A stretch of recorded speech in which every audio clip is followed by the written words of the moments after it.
सुप्रभात छत्तीसगढ़ आप देख रहे हैं, आपके साथ मैं हूं पुनीत। खबरों की करेंगे शुरुआत और भानु प्रतापपुर उपचुनाव से जुड़ी बड़ी खबर आपको बता दें। प्रत्याशियों ने अपना नामांकन फॉर्म भर दिया है। बीजेपी और कांग्रेस के साथ ही एक और प्रत्याशी ने अपना आज नामांकन फॉर्म भर दिया। शुभ मुहूर्त में आज नामांकन पत्र का एक सेट जमा करा दिया गया। कांग्रेस की तरफ से सावित्री मंडावी मैदान में है तो बीजेपी की तरफ से ब्रह्मानंद नेता मैदान में है और उन्होंने अपने समर्थकों के साथ पहुंचकर नामांकन पत्र आज दाखिल कर दिया है। और कल दोनों पार्टी के उम्मीदवार बी फॉर्म जमा करने वाले हैं। तो कल इनके साथ जाहिर सी बात है कि पार्टी के बड़े नेता भी मौजूद रहने वाले हैं। दोनों पार्टियों का शक्ति प्रदर्शन भी कल देखने को मिलेगा। कल सुबह 11 बजे कांग्रेस प्रत्याशी जमा करने वाली है नामांकन पत्र। मुख्यमंत्री भूपेश बघेल मौजूद रहेंगे, पीसीसी चीफ मौजूद रहेंगे, सभी मंत्री मौजूद रहेंगे, विधायक मौजूद रहेंगे, संसदीय सचिव मौजूद रहेंगे, प्रदेश पदाधिकारी मौजूद रहेंगे। यानी कि प्रदेश कांग्रेस के आला नेता जितने भी हैं, तमाम नेता यहां पर मौजूद रहने वाले हैं। इधर बीजेपी के बड़े नेताओं की मौजूदगी में ब्रह्मानंद नेताम भी नामांकन पत्र जमा करने वाले हैं। चारामा में बीजेपी सभा करने वाली है। इसमें डॉक्टर रमन सिंह, अरुण साव, बृजमोहन अग्रवाल समेत कई बड़े नेता पहुंचने वाले हैं। वहीं कांग्रेस ने अपनी जीत का दावा भी अभी से कर दिया है।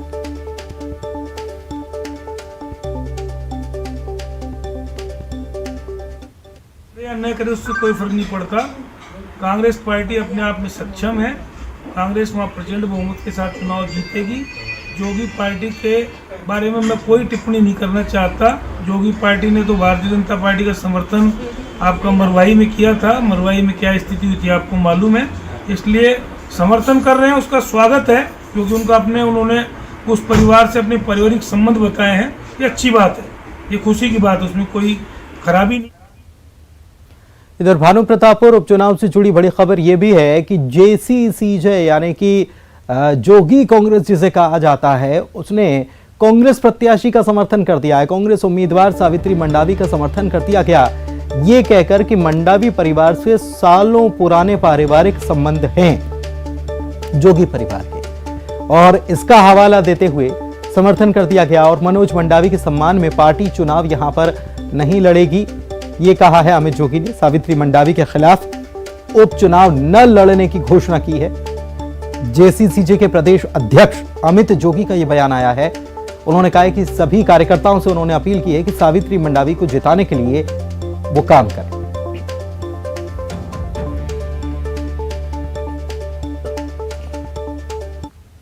में श्री मनोज मंडावी के आकस्मिक निधन के कारण उपचुनाव की स्थिति बनी है। यह सर्वविदित है कि मनोज मंडावी जी और मेरे पिताजी के बीच बहुत घनिष्ठ संबंध रहे हैं। जोगी परिवार और मंडावी परिवार के बीच में जो रिश्ता है वो दलगत रिश्ता नहीं है, दल से कहीं बढ़कर दिल का रिश्ता है। और जब भाभी जी का, श्रीमती सावित्री मंडावी जी का नाम सामने आया है तो उनके विरोध में चुनाव लड़ना इसका प्रश्न ही नहीं उठता। और इसीलिए जनता कांग्रेस छत्तीसगढ़ जोगी कांग्रेस ने यह निर्णय लिया है कि भानु प्रताप उपचुनाव में हम श्रीमती सावित्री मंडावी जी का निशर्त और पूरा। कांकेर से बड़ी खबर आपको बता रहे हैं। भानु प्रतापपुर उपचुनाव की जंग जो है, इसमें नामांकन के छठे दिन 8 लोगों ने नामांकन फॉर्म लिया और अब तक 56 उम्मीदवारों ने नामांकन फॉर्म ले लिया है। 3 प्रत्याशियों ने नामांकन पत्र जमा भी किया है, जिसमें से कांग्रेस से सावित्री मंडावी ने नामांकन पत्र दाखिल कर दिया है। बीजेपी से ब्रह्मानंद नेताम ने पर्चा भरा है और एक अन्य प्रत्याशी हैं, उन्होंने भी नामांकन दाखिल कर दिया है। अब 17 नवंबर को पर्चा दाखिल करने की आखिरी तारीख है, यानी कल ये आखिरी दिन है। अब ऐसे में देखना होगा कि और कितने लोग नामांकन कल करते हैं, उसके बाद नामांकन वापसी का समय होगा।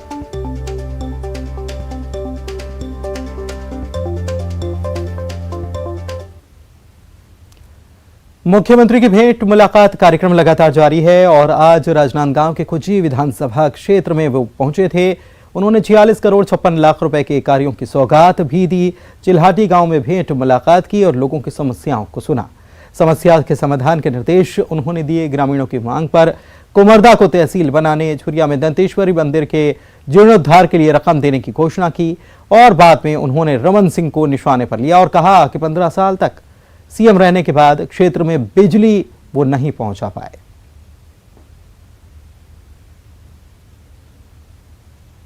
अब उसका संकेत दीदी अमेठी से बिलासपुर देने आई है। Gaurav ji, A for Amethi, B for Bilaspur, C for Chhattisgarh. ये अक्सर इसलिए तो ये जो अभी आपने बयान सुना, ये आपको बता दें कि इस पर सियासत अब दरअसल हो रही है। एबीसी का मतलब समझाती हुई केंद्रीय मंत्री स्मृति ईरानी नजर आई थी और इसके बाद अब इनके इस बयान पर कांग्रेस निशाना भी साध रही है। वो बताएंगे खबर आपको, लेकिन इसके अलावा खबर आपको बता दें कि मुख्यमंत्री राजनांदगांव पहुंचे हुए थे और उन्होंने ईडी और बीजेपी को भी निशाने पर लिया और कहा कि 600 करोड़ रुपए लेकर चिटफंड कंपनी भाग गई, जिसको लेकर ईडी को उन्होंने खत लिखा है। नान घोटाले को लेकर भी खत लिखा है, लेकिन दोनों मामले में अभी तक ईडी का कोई जवाब भी नहीं आया है। नान घोटाले के मामले में तत्कालीन नेता प्रतिपक्ष कौशिक ने पीआईएल लगा दी है।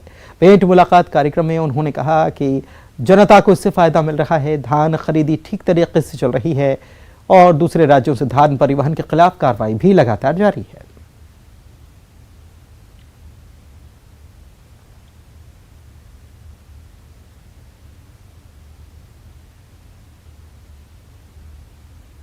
कार्यक्रम में अभी तक के 42 विधानसभा हम लोगों ने कंप्लीट कर लिया है और बस्तर, सरगुजा, बिलासपुर संभाग के कुछ जिले, अब दुर्ग संभाग के 2 जिले यहाँ भी कंप्लीट हो जाएगा। 3 जिला, कवर्धा भी हो गया, बालोद हो गया, राजनांदगांव भी होने जा रहा है। भेंट मुलाकात कार्यक्रम में मुख्य रूप से जो सारी योजनाओं के बारे में हम लोग आम जनता से सीधा सवाल करते हैं, उनकी जो अपनी समस्याएं हैं वो रखते हैं, तो समस्याओं का निराकरण भी हो जाता है, योजनाओं की जानकारी भी हो जाती है। इस साल फसल बहुत अच्छी है, लगभग 1 करोड़ 10 लाख मीट्रिक टन का लक्ष्य है। पिछले साल 98 लाख मीट्रिक टन हम लोगों ने खरीदा था। सीमावर्ती राज्य के सीमावर्ती जिला होने के कारण से धान दूसरे प्रदेश से आने की शिकायतें मिलती है। उसके लिए भी पुलिस को और राजस्व विभाग को मैंने निर्देशित किया है कि बाहर से धान ना आ पाए, लेकिन किसानों के धान विक्रय करने में कोई परेशानी नहीं होनी चाहिए। इधर रायपुर में गृह मंत्री ताम्रध्वज साहू की अध्यक्षता में राज्य स्तरीय परियोजना समिति की बैठक बुलाई गई थी। इसमें नगरीय प्रशासन मंत्री शिव डहरिया, खाद्य मंत्री अमरजीत भगत शामिल हुए। 21 राजनीतिक प्रकरणों की वापसी पर सहमति बनी और 16 प्रकरणों को खारिज किया गया। इसके अलावा व्यावसायिक आवासीय परियोजनाओं को तैयार करने के निर्देश जारी किए गए।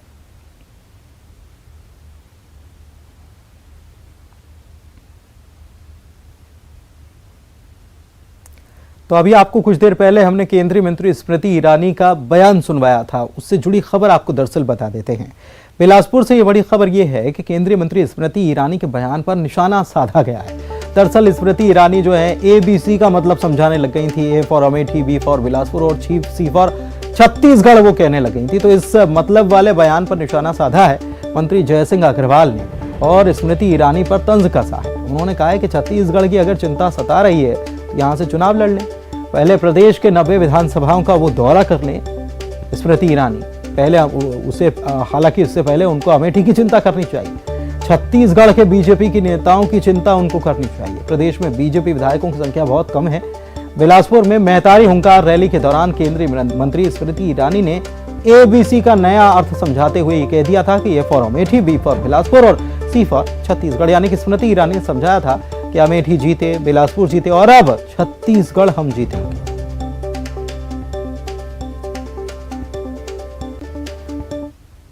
उसका संकेत दीदी अमेठी से बिलासपुर देने आई है। Gaurav ji, A for Amethi, B for Bilaspur, C for Chhattisgarh. ये अक्सर इसलिए पढ़वा रहे हैं क्योंकि कुछ गणित ऐसा है कांग्रेस पार्टी का। तो छत्तीसगढ़ में फिर पूरे 90 विधानसभा घूमना चाहिए उसको, और अगला चुनाव यहीं से लड़ ले वो छोड़ के। अगर उसको ज्यादा छत्तीसगढ़ की चिंता है तो स्मृति ईरानी अगला चुनाव छत्तीसगढ़ से लड़े। फिर पहले वो यूपी गई है, यूपी में चुनाव हारी भी है वो, इसको थोड़ी बोली होगी नहीं। हाँ, तो इसलिए जो है पहले जो अमेठी की बात कर रही है, फिर बिलासपुर की बात कर रही है, उसके बाद छत्तीसगढ़ की बात कर रही है। तो स्मृति ईरानी से कहें कि यूपी में उसका वजूद खत्म हो चुका है और छत्तीसगढ़ की 90 विधानसभा में दौरा करे, क्योंकि यहाँ छत्तीसगढ़ में भारतीय जनता पार्टी के विधायकों की संख्या बहुत ही सीमित है। तो आने वाले चुनाव में जो स्थिति होने वाली है, इसलिए उनको छत्तीसगढ़ में दौरा करना चाहिए।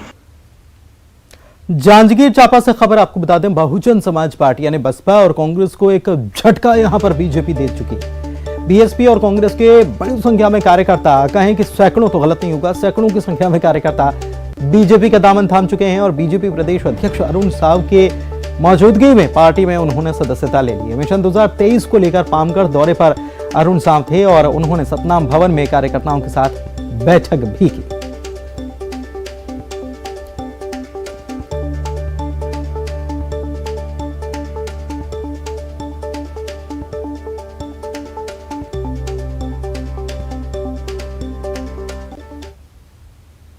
इधर गोबर खरीदी योजना को लेकर एक बार फिर से पूर्व मंत्री अजय चंद्राकर का बयान आया, जिस पर कांग्रेस विधायक विनय जायसवाल ने पलटवार किया और कहा कि गोबर का चोता अजय चंद्राकर के मुंह में फैल गया है। गोबर खरीदी योजना शुरू होने पर पूर्व मंत्री अजय चंद्राकर ने तंज कसा था और कहा था कि गोबर के कंडे को छत्तीसगढ़ का राजकीय चिन्ह बना देना चाहिए। तो चंद्राकर के इसी बयान पर विनय जायसवाल ने पलटवार करते हुए विवादित बयान दिया है। वो जब सरकार ने इतनी महत्वाकांक्षी योजना को चालू किया तो अजय चंद्राकर जो इनके वरिष्ठ नेता हैं, अभी विधायक हैं, उन्होंने एक तंज कसा था कि गोबर का जो कंडा होता है उसको छत्तीसगढ़ का राजकीय चिन्ह बना देना चाहिए। आज वही कंडा, जो गोबर का चोता हम जिसको बोलते हैं, कंडा की बात नहीं करता हूँ, गोबर का जो चोता है उनके मुंह में फैल गया है। धर्मांतरण पर प्रदेश में सियासत जारी है। धर्मांतरण को लेकर सीएम भूपेश बघेल के बयान पर कवर्धा सांसद संतोष पांडे ने पलटवार किया और कहा कि दूसरे देशों में हिंदुओं और सिखों की क्या स्थिति है।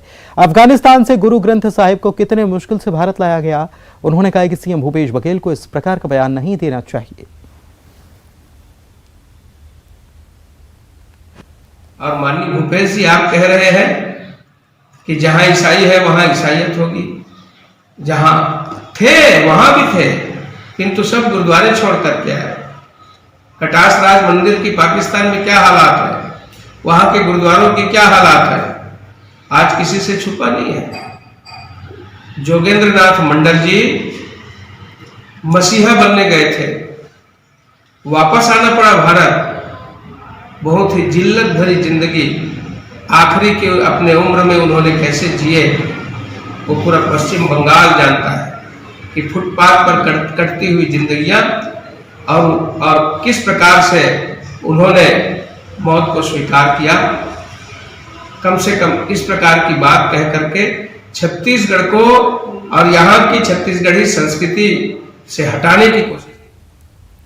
रायपुर से बड़ी खबर आपको बताते हैं, आदिवासी आरक्षण में कटौती को लेकर नाराजगी देखी गई और आज गोंडवाना गणतंत्र पार्टी ने विरोध प्रदर्शन किया है।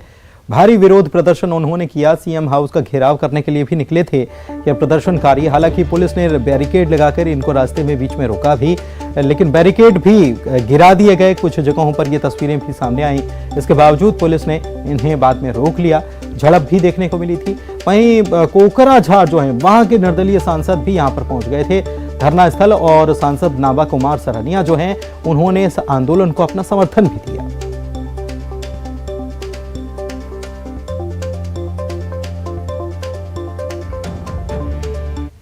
सरकार की जो प्रदेश सरकार है छत्तीसगढ़ की, उनकी गलत नीतियों के खिलाफ हम लोग आज सड़क पर प्रदर्शन कर रहे हैं। छत्तीसगढ़ में आदिवासियों को 32% केंद्र शासन ने जो लागू किया 2005 में, आज 19 तारीख को 2022 को कोर्ट के द्वारा संवैधानिक करार दिया गया और उस संवैधानिक करार के द्वारा आदिवासियों का आरक्षण जो है 12% कम हो गया। आज यहाँ पर छत्तीसगढ़ में आदिवासियों की संख्या 32% से अधिक है और हमारा संवैधानिक अधिकार है। इस अधिकार को लेने के लिए हम आज रायपुर में आम सभा धरना प्रदर्शन रैली का आयोजन किया है। बालोद से बड़ी खबर बता रहे हैं, पीडीएस दुकान का कलेक्टर ने निरीक्षण किया है। धनेली गांव की पीडीएस दुकान का उन्होंने निरीक्षण किया और संचालक की मनमानी पर वो भड़क गए। शक्कर को ज्यादा दाम पर बेचते संचालक पाया गया है। कलेक्टर ने दुकान संचालक को फटकार लगाई है और लाइसेंस निलंबित करने का आदेश भी दे दिया है।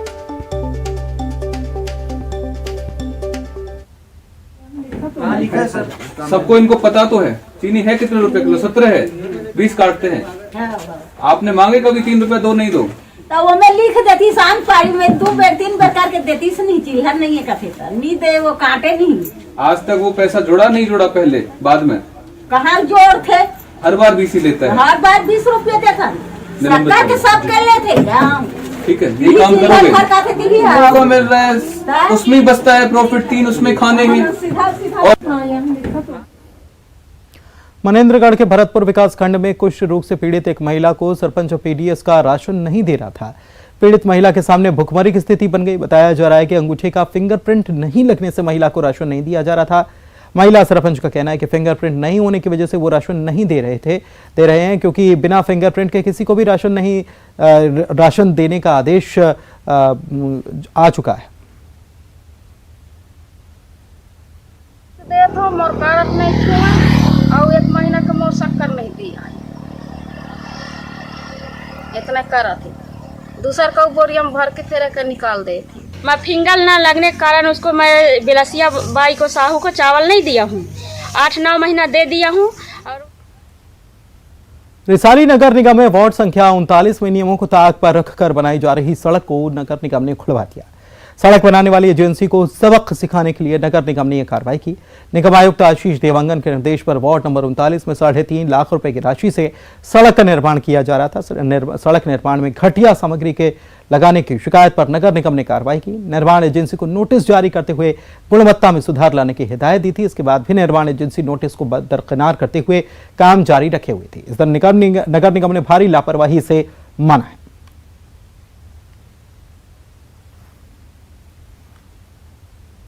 अंबिकापुर में नया वेंडिंग जोन बनाया गया है। शहर में 15 वेंडिंग जोन बनाकर ठेलों गुमटियों को शिफ्ट करने की तैयारी है, जिससे कि ट्रैफिक जाम की स्थिति से निजात मिल पाए। ठेलों गुमटियों के बेतरतीब ढंग से कई मार्गों पर चलने से ट्रैफिक जाम की स्थिति बनती रहती थी।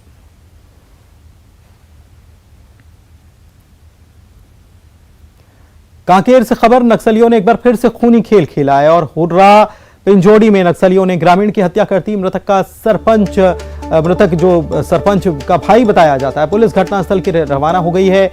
आमा बेड़ा थाना इलाके की घटना है। एसपी शलभ कुमार सिन्हा ने इसकी पुष्टि कर दी।